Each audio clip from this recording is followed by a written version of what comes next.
예, 최고위원회의 시작하겠습니다. 긴 추석 연휴의 마지막 날입니다. 넉넉하지도 평안하지도 않은 한가위였습니다. 불편과 불안과 불만만 가득한 한가위였습니다. 연휴 직전 정당한 이유로 불출석 사유를 내고 성실하게 소명해온 이진숙 전 방통위원장의 손에 불법적으로 수갑을 채웠습니다. 정권의 절대 존엄 김현지 총무비서관을 지키기 위해 부랴부랴 제1부속실장으로 임명한 뒤였습니다. 대통령 국가 전산망 화재로 마비된 국정 수습에 앞장서는 대신 예능 출연에 앞장서며 불편한 속에 더 큰 불을 질렀습니다. 유엔에서 북한을 편들며 대한민국 외교와 안보를 무너뜨린 뒤였습니다. 이재명 정권은 초유의 디지털 대란 속에서 적반하장으로 저와 당을 고발했습니다. 국가적 위기 속에서도 수습의 책임은 공무원에게 맡겨둔 채 후한무치하게 예능 카메라 앞에 섰다는 진실이 드러난 뒤였습니다. 이것이 바로 이재명 정권입니다. 무도하고 무능하고 무책임합니다. 진실을 덮기 위해 위협과 협박을 가하고 위기를 감추기 위해 선동과 왜곡을 일삼습니다.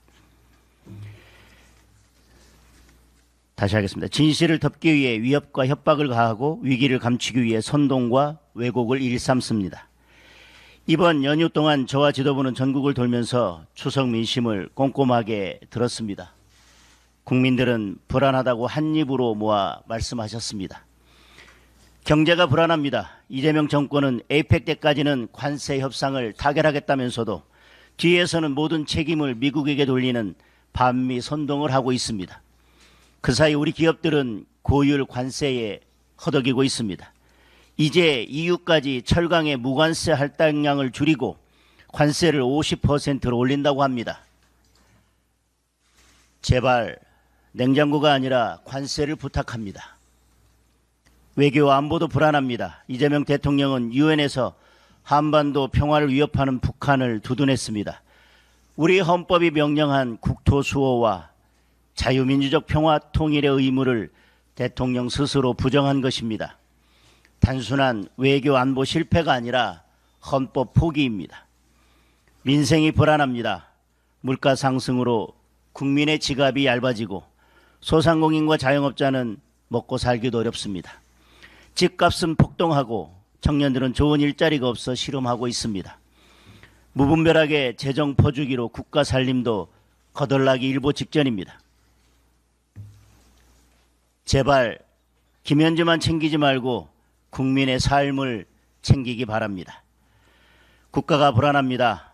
더불어민주당과 이재명 정권은 법과 제도를 마음대로 고치고 사법부를 손아귀에 넣을 때까지 폭주할 것입니다. 야당의 재갈을 물리고 팔다리를 꺾으며 민주주의의 기둥을 하나씩 무너뜨리고 있습니다. 야당이 무너지면 다음은 국민입니다. 결국 이 모든 불안의 원인은 이재명 정권의 총체적 무능과 오만입니다. 국가 위기에 안 보이는 대통령, 경제 외교 안보를 무너뜨린 대통령, 민생은 외면하고 권력 장악에만 몰두하는 대통령, 재난을 배경으로 한 먹방의 진심인 대통령에 국민은 분노하고 있습니다. 이제 바로잡을 시간입니다. 다음 주부터 국정감사가 시작됩니다. 국민의힘은 이재명 정권의 실정을 낱낱이 밝혀내고 무너진 국가 시스템을 바로 세우는 데 집중하겠습니다. 국민의 불안을 끝내는 길에 앞장서겠습니다. 이상입니다.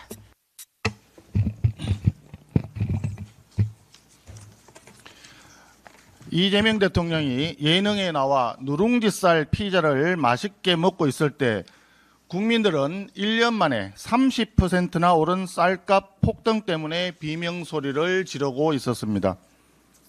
이재명 대통령이 예능에 나와 일명 이재명 피자를 먹으면서 K푸드 세계화를 자화자찬하고 있을 때 K철강과 K자동차는 현실이 된 관세 폭탄에 신음하고 있었습니다.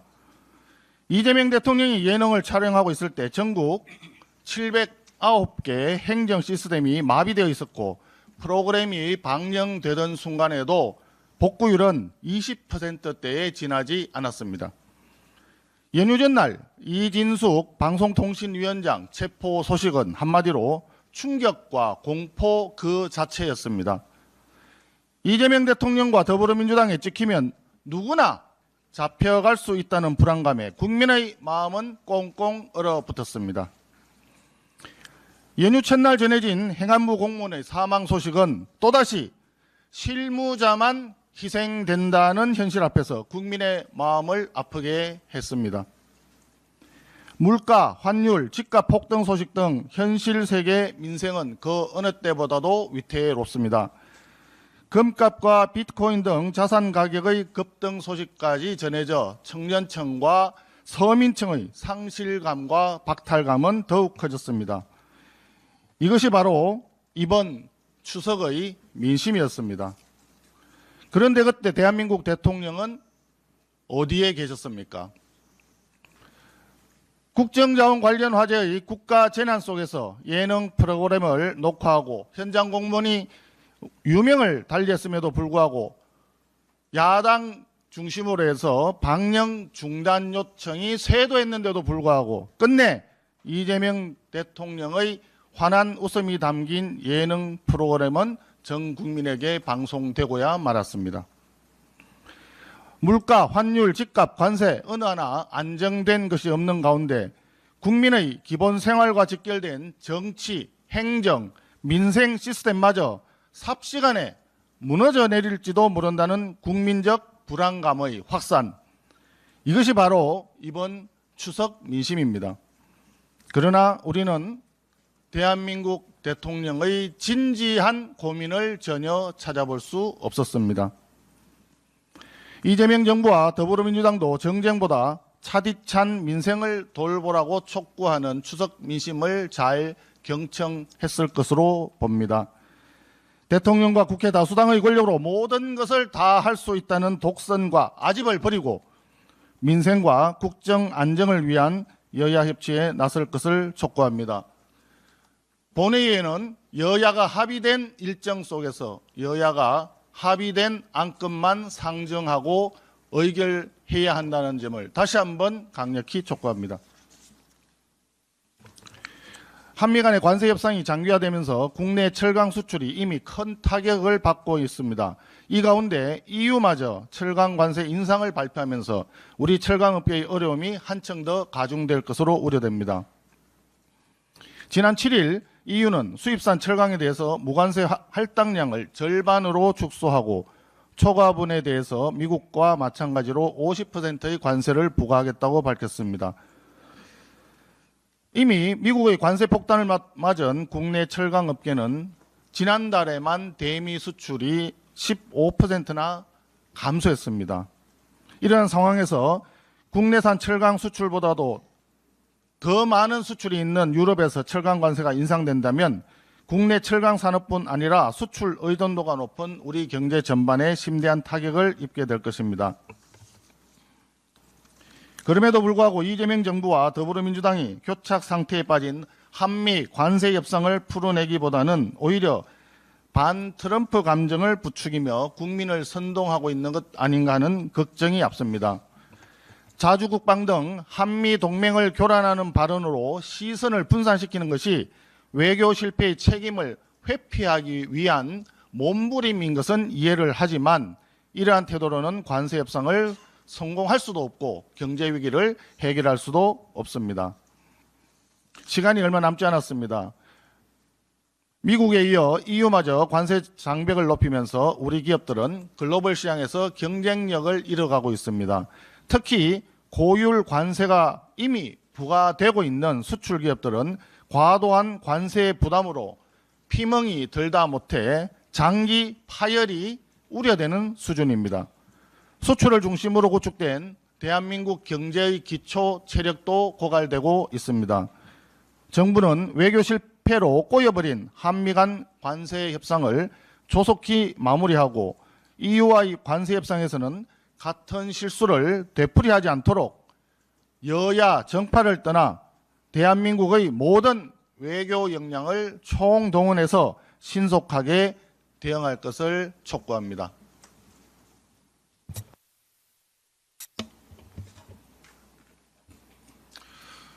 네, 최고위원 김민수입니다. 국가 재난 상황에서 예능 출연을 선택한 이재명에 묻습니다. 정치 노름에 빠져 국민의 눈이 두렵지 않습니까? 아니면 권력 노름에 눈이 멀어 국민 불안은 보이지 않습니까? 헌법재판소는 시간 단위로 작성 제출되었던 박근혜 대통령의 7시간에 대한 19쪽의 행적조차 부족하다고 했습니다. 물론 무죄였습니다. 이재명의 행적은 몇 페이지 분량입니까? 이재명의 행적은 유죄입니까? 무죄입니까? 서해 공무원 피살 당시 가족을 잃었던 유족들은 문재인의 잃어버린 6시간의 행적을 요구했었습니다. 박근혜의 7시간과 달리 문재인의 6시간은 아직까지도 대통령 기록물로 꽁꽁 묶여 있습니다. 이재명의 48시간 꽁꽁 숨겨야 할 좌파들만의 국가 기록물입니까? 아니면 국민께 당당히 공개할 수 있는 대통령의 행적입니까? 이재명의 부끄러운 48시간이 많이 아팠나 봅니다. 이재명은 장동혁 대표를 고발했습니다. 감히 그 누구도 절대 존엄 이재명을 건들지 말라는 정치적 폭력입니까? 어떻게 해야 야당 대표를 고발하겠다는 비민주적 발상이 가능합니까? 이재명의 48시간 국감조사를 통해 철저히 밝혀져야 할 것입니다. 이재명의 행적을 가장 잘 알고 있을 직책 제1부속실장 김현지도 출석해야 할 것입니다. 이재명 취임 128일째, 사실 잃어버린 시간은 48시간이 아닌 128일 아닙니까? 저 김민수는 이재명의 128일의 행적을 묻습니다. 고발하십시오. 대장동, 백현동 재판 속개가 무서워 배임죄를 없애고 유죄 취지 파기환송된 공직선거법 재판 속개가 무서워 사심제와 대법관 증언카드를 꺼내든 이재명입니다.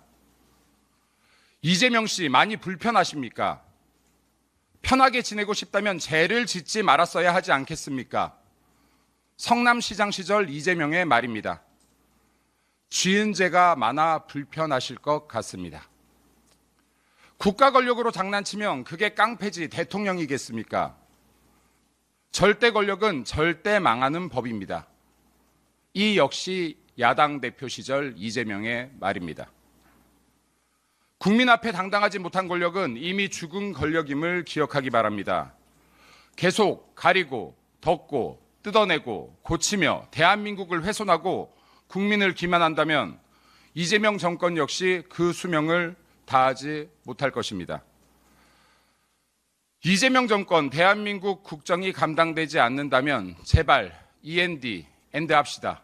이재명 재판 속개합시다. 끝으로 오늘은 자랑스러운 한글날입니다. 해방 전 국민의 90%가 글을 읽지 못하던 나라 대한민국. 지금 대한민국은 인구 1,000만이 넘는 국가 중 문맹률이 0%인 유일한 국가입니다. 한글을 창제한 세종대왕과 국민 의무 교육을 통해 국민에게 자유를 선물한 이승만 대통령께 영광과 감사를 전합니다. 자유 대한민국 지킵시다. 이상입니다.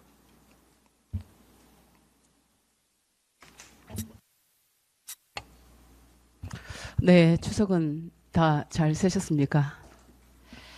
이재명 대통령과 민주당의 지지율이 뚜렷한 하향세를 보이고 있습니다.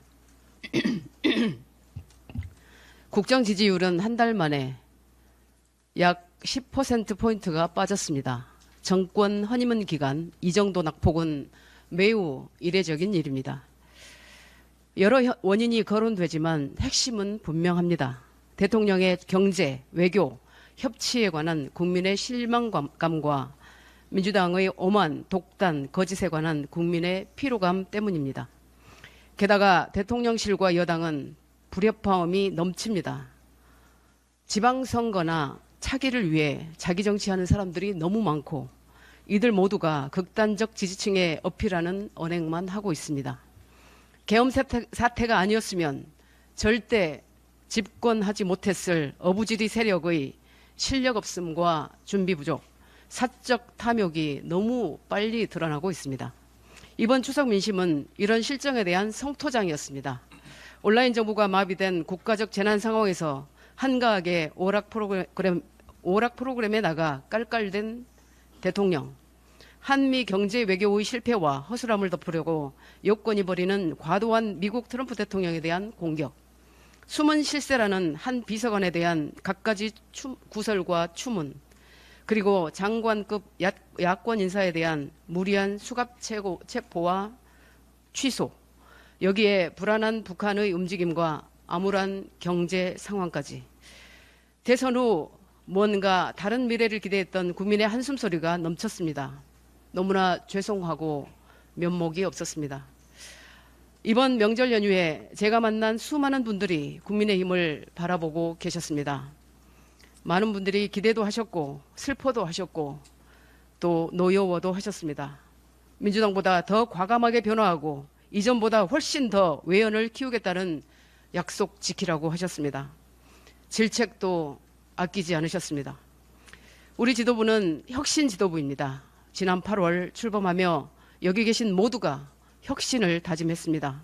지금 우리가 과연 제대로 혁신하고 있는가? 대한세력 수권정당으로 국민에게 믿음을 주고 있는가? 믿음을 얻어가고 있는가? 한번 돌아봐야 한다고 생각합니다. 더디게 오르는 우리 당의 지지율을 보며 느껴야 할 책임감과 꺾여가는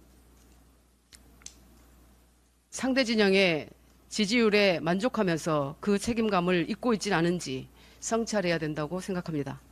이재명 대통령과 민주당은 이르면 이번 연휴 후에 늦어도 연말 연초에는 대대적인 쇄신에 나설 것입니다. 우리 지도부도 곧 출범 100일을 맞아 그들보다 더 강하고 더 파격적인 혁신책을 내놓아야 할 것입니다. 국민이 우리에게 허락한 기대의 시간이 그리 길지 않습니다. 그들보다 더 큰 혁신으로 다시 국민의 신뢰를 찾아와야 할 때입니다. 이상입니다. 네, 청년 최고위원 우재준입니다. 이재명 정부 출범 이후 처음 맞이하는 추석 연휴였습니다. 가족과 이웃이 함께 행복한 시간을 보내야 할 민족 대명절이었지만 현실은 달랐습니다. 높은 물가와 경기 둔화로 인한 고통, 환율 폭등, 한미 관세 협정 난항, EU 관세 상승 예고 등 대외 여건 악화에 대한 우려로 인해 즐거움보다 원성이 더 높았던 연휴가 되고 말았습니다. 환율 폭등 사태에 대해 이재명 대통령은 지금까지 단 한마디의 언급도 하지 않고 있습니다. 물가를 올리면 사형이라고 말씀하셨는데 환율이 높아진 것은 국제 테러라고 생각하십니까? 언제까지 본인의 책임은 모른 척 하실 것인지 묻고 싶습니다. 한미 관세 협정 역시 사인하지 않겠다는 발언 이후 어떤 진전이 있는지 국민은 전혀 알 수 없는 상태입니다. 대외 관계가 사실상 포기 상태에 들어간 것은 아닌지 우려스럽습니다. 연휴 기간 국민을 위해 간과 쓸개도 빼주겠다고 말한 이재명 대통령이 해외에서 한 일이라고는 북핵 인정, 흡수 통일 포기 등 북한의 입맛에 맞는 발언뿐이었습니다. 국민을 위해 간과 쓸개를 빼주겠다는 그 말이 결국 김정은에게 뺏어주겠다는 뜻으로밖에 해석되지 않습니다. 그런 와중 국내에서는 기업을 향한 압박이 계속되고 있습니다. 곧 시작될 국정감사에서는 증인 명단에 오른 기업 관계자가 무려 190여 명으로 사상 최대 규모입니다. SK, 현대차, 신세계 등 주요 그룹 총수로부터 중견 건설업체 대표까지 줄줄이 증인으로 출석합니다. 이쯤 되면 국정감사가 아니라 기업인 청문회라고 불러야 할 상황입니다. 반면 사회적 물의를 일으킨 노동조합 관련 증인은 단 한 명도 채택되지 않았습니다. 최근 민주노총 주요 간부들이 간첩 혐의로 대법원에서 유죄 확정 판결을 받았습니다. 우리나라 최대 노조의 핵심 간부들이 간첩임이 밝혀졌다면 이 사건의 실체와 민주노총의 입장을 국정감사에서 증언으로 확인하는 것은 지극히 당연한 절차이나 민주당은 민주노총 눈치만 보고 있습니다. 여기에 김현지 총무비서관 문제까지 더해지면서 국민의 분노는 더욱 커지고 있습니다. 민주당은 김현지를 부르지 못할 이유가 있다며 방어에 급급하더니 최근에는 아예 김현지 비서관을 부속실장으로 보직을 바꾸어 국정감사 출석을 회피했습니다. 말로는 국민을 위해 간과 쓸개를 내놓겠다 하면서 실제로는 자신의 책임과 어려운 일은 모두 회피하고 쉬운 일만 선택하는 이재명 정부의 태도에 깊은 유감을 표합니다.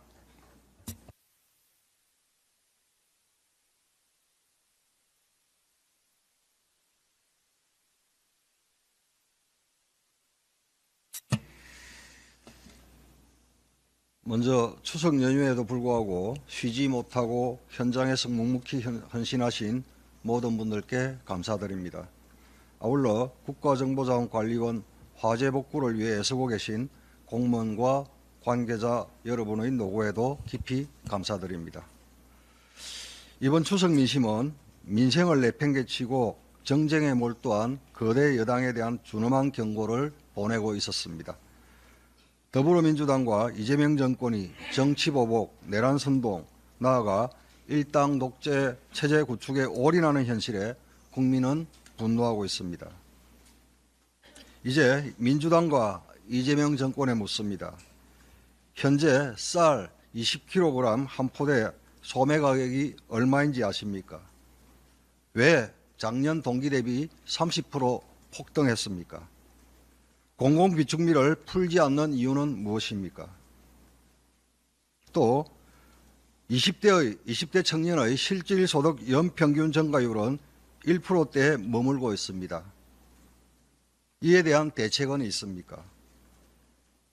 20대 청년 실업률도 9%에서 5.8%로 낮아져 언뜻 고용이 잘 되는 것처럼 보이지만 비정규직 비율이 11.1%포인트나 상승해서 청년 고용의 질은 하락했습니다. 이에 대한 대책은 있습니까? 더불어민주당과 이재명 정권은 쌀값 등 물가 고공행진, 청년 실질소득 향상, 양질의 일자리 창출에 대한 대책이 있는지, 있다면 무엇인지 답하시길 바랍니다. 대통령실에서 참으로 희한한 일이 벌어지고 있습니다. 권력 핵심부 인사가 스스로를 실세라고 자처하는 경우를 과연 들어본 적이 있습니까? 진짜 실세는 말이 필요 없습니다. 내가 실세다라는 말이 나오는 순간 그건 실세가 아니라 허세라는 것을 우리는 잘 알고 있습니다. 강훈식 비서실장이 내가 실세라며 김현지 1부속실장보다 위라고 항변했습니다. 그러나 이런 항변은 오히려 국민의 의혹만 키웁니다. 도대체 김현지 실장이 뭐길래 비서실장이 저렇게까지 나서나? 이것이 바로 이번 추석 밥상 민심이었습니다. 이미 김현지 1부속실장은 비서실장 위의 실장, 실세 실장이라는 비판과 비아냥을 받고 있습니다. 이러한 논란을 해소하는 길은 단 하나입니다. 김현지 실장이 국회 국정감사에 당당히 출석해 국민이 궁금해하는 모든 의혹에 투명하게 답하는 것입니다. 숨기고 피할수록 그 부담은 고스란히 대통령에게 돌아갑니다. 아니, 이재명 대통령이 김현지 1부속실장 의혹을 해소하기보다 묵묵부답으로 일관하면서 그 의혹을 더욱 증폭시키고 있습니다. 이재명 대통령이 나서 결자 해지하시길 바랍니다.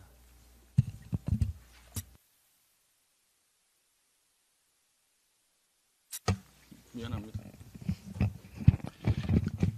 한글날 관련해서 한 말씀 더 드리겠습니다. 세종대왕께서 처음 훈민정음을 만드실 때 사람마다 쉽게 익혀서 날로 쓰는데 편안케 하기 위해서 28글자의 훈민정음을 만드셨다고 했습니다. 그만큼 우리 대한민국의 한글은 쉽게 익히고 쉽게 쓸 수 있는 글자이고 지금도 해외의 많은 나라에서 한글을 많이 사용들 하고 있습니다. 특히 K컬처라든지 K드라마 등등 K푸드를 비롯해서 한글을 익히려고 하는 해외 수요는 굉장히 많은 현실입니다. 그런데 문제는 지금 현재 국어에 대한 그 독해력이라고 해야 되나요? 문해력이 굉장히 저조하다는 아침 기사가 나왔습니다. 문해력이 떨어졌을 뿐만 아니라 기본적인 이해를 할 수 없을 정도이다. 가령 예를 들자면 심심한 사과를 뜻을 밝힌다 했더니 사과를 하는데 왜 심심하게 하느냐라고 하는 질문을 했다는 사례가 있습니다. 그런 정도로 문해력에 심각한 문제가 되고 있는데 이 문해력의 문제는 공부를 하거나 연구를 하는 데서만의 문제가 아니라 우리 대한민국 국민으로서 일상적인 사회생활, 문화생활을 영위해 나가는데 굉장히 걸림돌이 될 우려가 있다라고 생각을 합니다. 그렇기 때문에 정부에 한 가지 요청을 드립니다. 학생들 인권도 굉장히 중요하다고 생각을 합니다. 그러나 최교진 교육부 장관에 대한 좌파 이념 교육의 가능성에 대한 걱정도 굉장히 많습니다. 성적이 좀 떨어졌다고 울고 있는 여중생의 뺨을 또다시 때리지 않을까 하는 이런 걱정도 있습니다. 전반적으로 이러한 부분을 넘어서 학생들의 문해력은 우리 대한민국의 미래이고 청년들의 미래입니다. 청년들의 미래가 학생들의 인권이나 이런 부분보다도 결코 가볍지 않기 때문에 대한민국의 미래를 위해서 학생들의 문해력과 학습 능력, 전체적으로 학력 수준을 높일 수 있는 쪽으로 더 교육 정책에 초점을 맞춰주시기를 정부에 간곡히 당부드립니다. 이상입니다.